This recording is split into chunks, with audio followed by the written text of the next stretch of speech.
કાનમ એક્સપ્રેસના વિશેષ કાર્યક્રમ મોખળા મનની વાતોમાં આજે આપણે લઈને આવ્યા છીએ શિક્ષણ જગતની વાત. ત્યારે વીર નર્મદ દક્ષિણ ગુજરાત યુનિવર્સિટીના ગુજરાતી વિભાગના અધ્યક્ષ એવા ડૉક્ટર શરીફા વીજળીવાલા જોડાયા છે.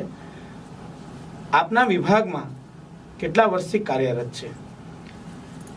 વીર નર્મદ દક્ષિણ ગુજરાત યુનિવર્સિટી તો 60 વર્ષથી કાર્યરત છે, પણ જે યુનિવર્સિટીના નામ આગળ વીર નર્મદ વિશેષણ છે એ યુનિવર્સિટીમાં ગુજરાતી વિભાગ વર્ષોથી નહોતો. દક્ષિણ ગુજરાત આખા વિસ્તારના મોટા ભાગના સાહિત્યકારો ભગવતી કુમાર શર્મા હોય, રવિન્દ્ર પારેખ હોય, એ બધાએ બહુ જ આના માટે પ્રયત્નો કર્યા અને ગુજરાત સરકારે પણ બહુ જ હકારાત્મક અભિગમ અપનાવી ગુજરાતી વિભાગ નર્મદ યુનિવર્સિટીમાં શરૂ થાય અને એના પરિણામે 2013ના જાન્યુઆરીથી આપણી યુનિવર્સિટીમાં ગુજરાતી વિભાગ ફૂલ ફ્લેજ 6 ફેકલ્ટી સાથે શરૂ થયો. વીર નર્મદ દક્ષિણ ગુજરાત યુનિવર્સિટીના ગુજરાતી વિભાગમાં કયા કયા પ્રકારના કોર્સીસ ચાલે છે? આમ તો યુનિવર્સિટી જે 3 કોર્સ ચલાવે, MA1, MA2, MPhil અને PhD, છેલ્લા 2 વર્ષથી નવી શિક્ષણ નીતિમાં MPhil નીકળી ગયું એટલે MA PhD. પણ અમારો વિભાગ 2014થી સર્ટિફિકેટ કોર્સીસ પણ ચલાવે છે, જેની અંદર આજે સમાજમાં જેની બહુ જ જરૂર છે એ પ્રૂફ રીડિંગ, જેની છાપાઓની અંદર પણ ભરપૂર ભૂલ હોય છે. અમે સર્જનાત્મક લેખનનો એક સર્ટિફિકેટ કોર્સ એટલા માટે ચલાવીએ છીએ કે લોકો વધારે સારું વાંચતા થાય, સમજીને વાંચતા થાય. આ 2 સર્ટિફિકેટ કોર્સ અમારે ત્યાં 2014થી ચાલે છે અને ગયા વર્ષથી એક ટીચર્સ ટ્રેનિંગ, શિક્ષક જે બની રહ્યા છે એમની તાલીમ કેવી હોય, ક્લાસરૂમ ટીચિંગ કયા પ્રકારનું હોય, એવો એક 3જો સર્ટિફિકેટ કોર્સ ગયા વર્ષથી શરૂ કર્યો.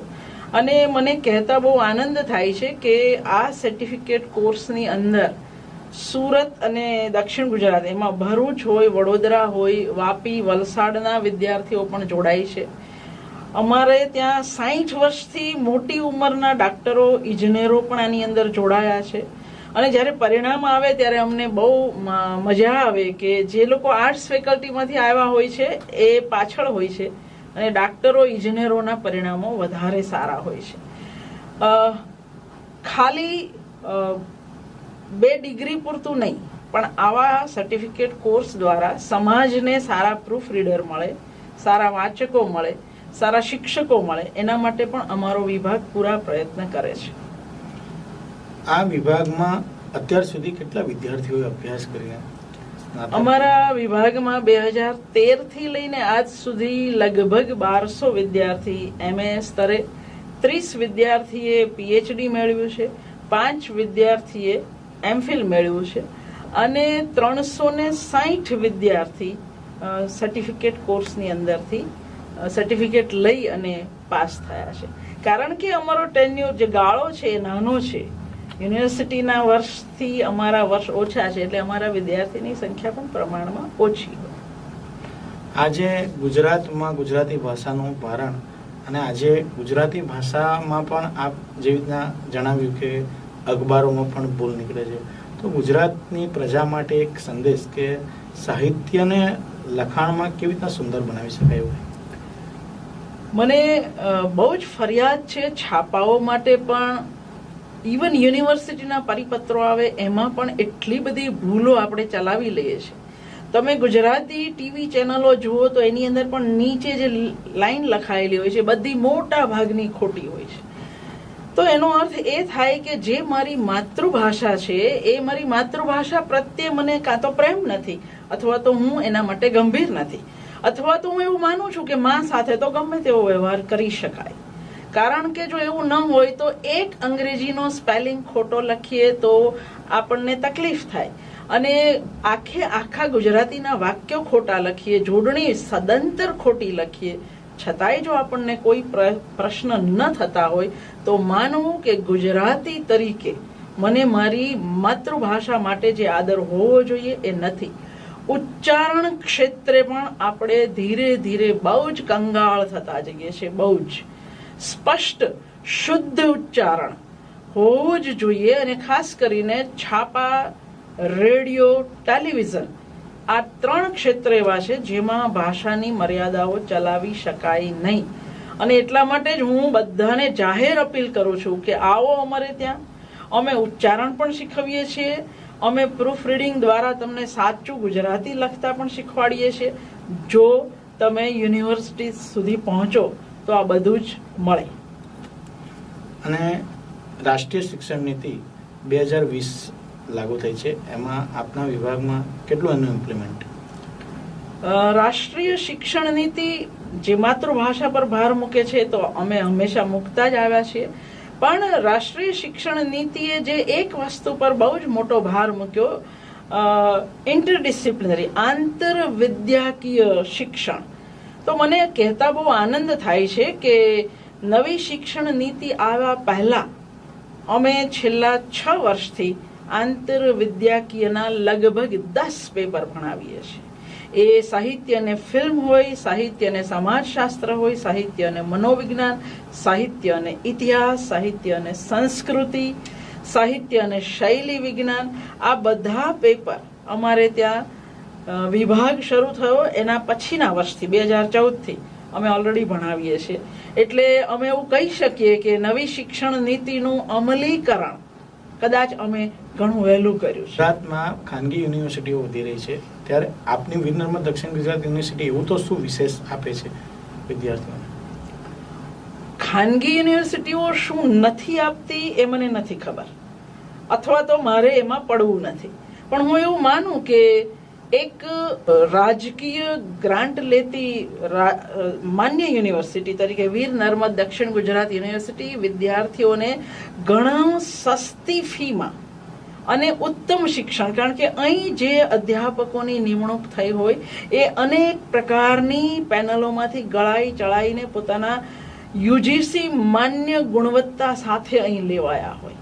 અને એના કારણે જે ખાનગી યુનિવર્સિટીઓ આજે 4,000-5,000 રૂપિયા આપીને કોઈને પણ ભણાવવાનું સોંપે છે અને પરિણામે વિદ્યાર્થીઓનું ભવિષ્ય દાવ પર લાગે છે, એ વીર નર્મદ દક્ષિણ ગુજરાત યુનિવર્સિટીની અંદર એની શક્યતા લગભગ નહીવત.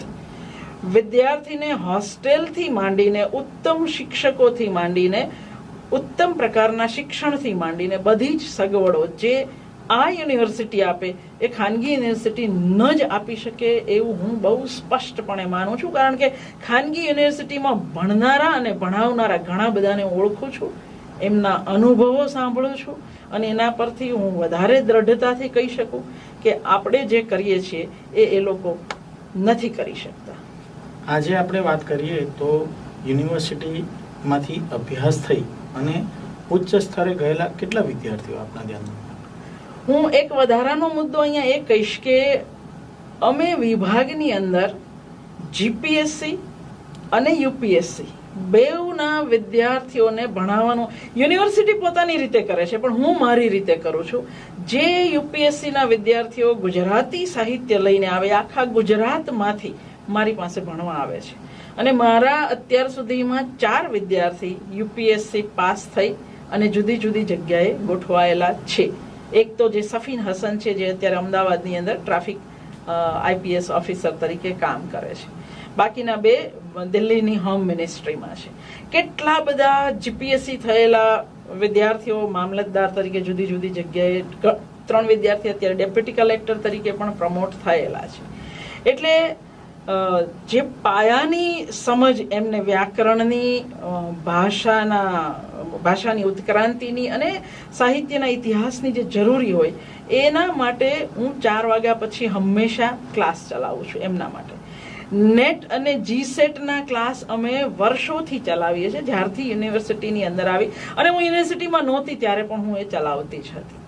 અમારા ઘણા બધા વિદ્યાર્થીઓ સુરતની, દક્ષિણ ગુજરાતની સ્કૂલોમાં તો છે જ, પણ એ સિવાય મામલતદાર, ડેપ્યુટી કલેક્ટર અને આઈપીએસ ઓફિસર તરીકે પણ અત્યારે કામ કરે છે અને એનો અમને આનંદ પણ છે અને સંતોષ પણ છે.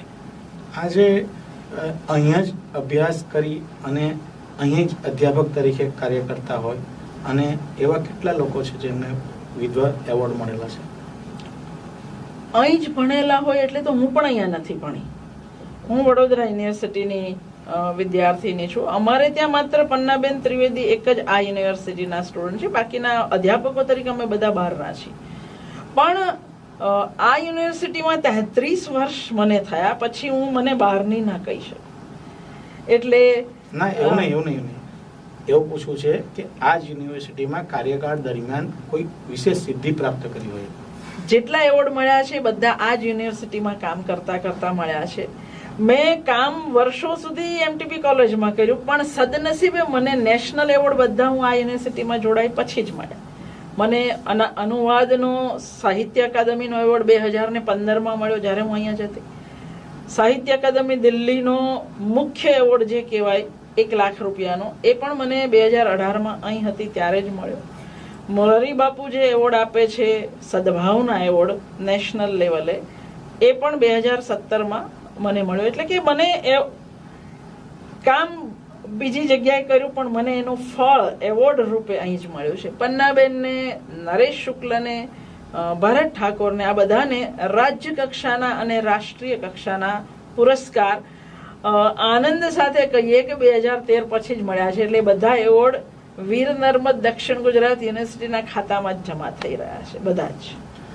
આ વીર નર્મદ દક્ષિણ ગુજરાત યુનિવર્સિટીના 60 વર્ષ પૂરા થઈ રહ્યા છે, એની ઉજવણીના ભાગરૂપે ઉજવણી થનાર છે, તો આપનો વિભાગ એને કેવી રીતના જોવે છે? કયા કાર્યક્રમનું આયોજન? હું એવું માનું છું કે આમ તો અમે વર્ષ દરમિયાન લગભગ અનેક પ્રકારના કાર્યક્રમો કરતા જ રહીએ છીએ, પણ ખાસ કરીને જ્યારે યુનિવર્સિટી પોતાનો 60મું વર્ષ ઉજવવા જઈ રહી હોય ત્યારે 1 કે 2 રાષ્ટ્રીય કક્ષાના પરિસંવાદ કરવા, નવી શિક્ષણ નીતિ અંદર એના અમુક પાસાઓ સમાઈ જાય એટલે કે માતૃભાષાનું મહત્વ દર્શાવતા 1-2 કાર્યક્રમ કરવા, અને ગુજરાતી વિભાગમાં એક સર્ટિફિકેટ કોર્સ જે હું ઈચ્છું છું વર્ષોથી કે ટ્રાન્સલેશન અનુવાદનો શરૂ થાય.